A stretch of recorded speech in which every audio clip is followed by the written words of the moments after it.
Hey guys, so it's not very often in videos that I get the chance to get straight down to business and break down the little details about Springfield living. But today, I'm giving you the vulnerable details. If you are thinking of moving to Springfield, this video will be a great help to you. We're getting down to the nitty-gritty today. Let's go.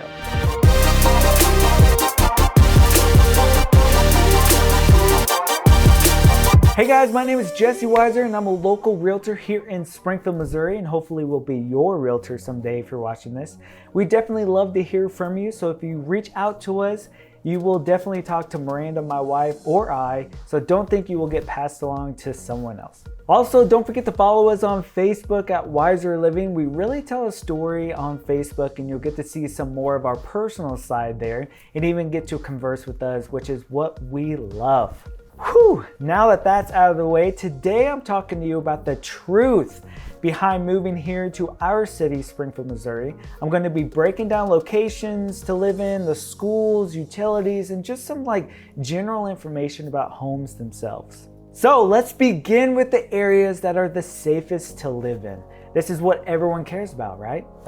Now, Springfield could be dangerous in certain areas, just like all cities, of course. So if you look for homes in these particular areas, it should be a safer bet. Now, this is just general and a quick guide, but anywhere south of Sunshine Street, east of Glenstone, north of Kearney, and west of West Bypass is going to be a quick guide of the areas that are generally a safer bet.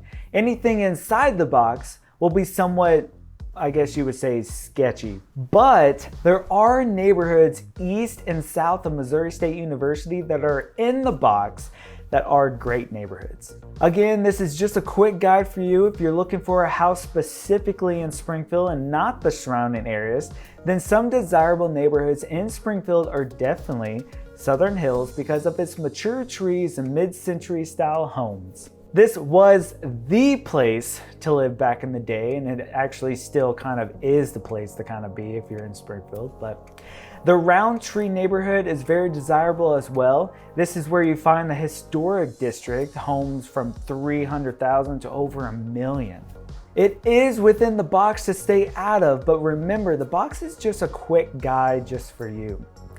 Phelps Grove is another great neighborhood within the box. Notice it's just south of MSU, but it's known for its park that's like a staple within the neighborhood. And with it being just south of MSU makes it desirable for people with kids attending college for about 4 years. Now, some people out of state buy these homes as well.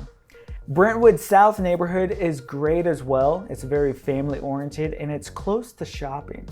Chesterfield Village seems to be desirable these days, but in my opinion, the houses are getting a little outdated. But if you went in and remodeled one, that would be a good idea. Now, some great neighborhoods that would be more affordable, but still in good locations would be Marlboro Manor, which is actually the largest subdivision in Springfield. I think it's over 300 homes in this neighborhood. Fox Grape is a little bit of an older neighborhood, but excellent location. So pretty much anything south of Battlefield, you'll be golden. The more west you go, the more for your money you'll get, but the money in Springfield is southeast towards Target or east of 65. So then as you go southeast of Springfield into Ozark and Nixa, prices are just a little higher southeast of town. If you want to know where the real money is, or just the old money, and some new money of course, is all east of 65 Highway. Now there's some old money in Southern Hills though in the Roundtree neighborhood, but you start to get into some real expensive real estate east of 65 Highway. Now let's talk about how schools factor into where people gravitate when they move to the Springfield area. Schools seem like a hot topic when I first meet with people, and if you want a great school system, most people move to the suburbs of Springfield. So they try to stick with Ozark, Nixa, Willard, Republic, Stratford is coming up pretty quick in the school spectrum. But if you want to live in Springfield and be in Springfield schools, then my experience is people gravitate towards either Kickapoo High School, which is on the southwest side of Springfield, or Glendale High School, which is on the southeast side of town. To each their own, I guess. We don't have kids yet, so I can't give you my personal experience on which schools are best, but we do hear lots about schools, and that's the information I'm giving you today. Now let's talk about some house-specific topics, okay? Let's talk about utilities. Now, with utilities, there's amazing news I need to tell you because we are getting fiber internet within all of Springfield. It's kind of a big deal if you have lived here for a while. The options we've had here in Springfield weren't the best for a while, so having fiber throughout the whole city is making people a little giddy. Utilities are mostly the same for other cities. It's when you go out into the country or surrounding areas that it changes. In rural places, you have propane instead of natural gas, septic tanks instead of city sewage, and water wells instead of city water. These have yearly checkups, but not necessarily something you have to pay for every month. So kind of a quick example, if you live in Springfield, you likely will have one company called City Utilities that handles all of your utilities. But if you live in like Willard or Republic or something like that, you would have the City of Willard handle your water, sewage, and trash. Then Liberty Electric would be your electric company. Then Spire Gas Company would be your natural gas company. So you have to deal with like 3 different companies for your utilities. But if you live in Springfield, it's just one company for most of the area. Now let's talk weather here in the Ozarks. We have our fair share of tornadoes here. This can be scary if you live in other parts of the US, but if you live here, you realize that you should take precautions. But you don't have to be too worried about it though. Here in Springfield, many homes have some designated storm rooms, like a closet in the center of the house. Or if you have a basement home, those are the best. If your home isn't secure, some people purchase a little storm shelter to sit inside the garage, or they put it in the ground in the backyard. Now in the winters, we seem to get a fair share of ice in the area instead of snow. I say that and you may feel like we get tons of ice because I said that, but we really don't. I'm just saying that to give you the information.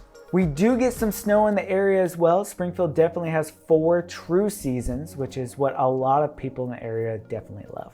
Now back to the ice issue. I know I lightly talked about it before, but let's go back. Back in 2007, we had a huge ice storm and a lot of people were out of power for up to 2 weeks.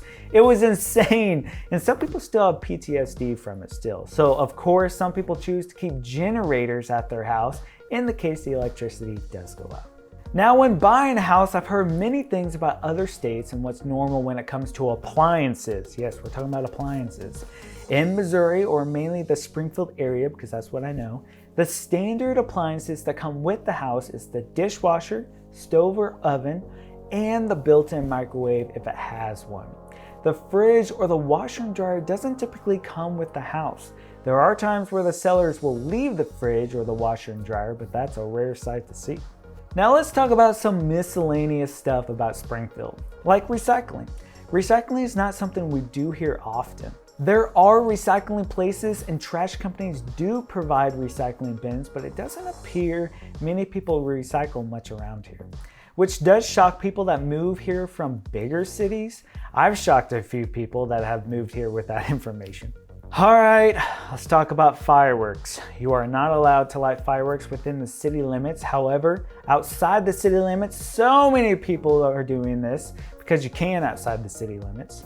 So beside fireworks, let's talk about fire pits now. If you live within the city limits, you can have a fire pit. You just can't have a bonfire. If you're outside the city limits, you can have a bonfire. Let's talk about the types of houses in this area.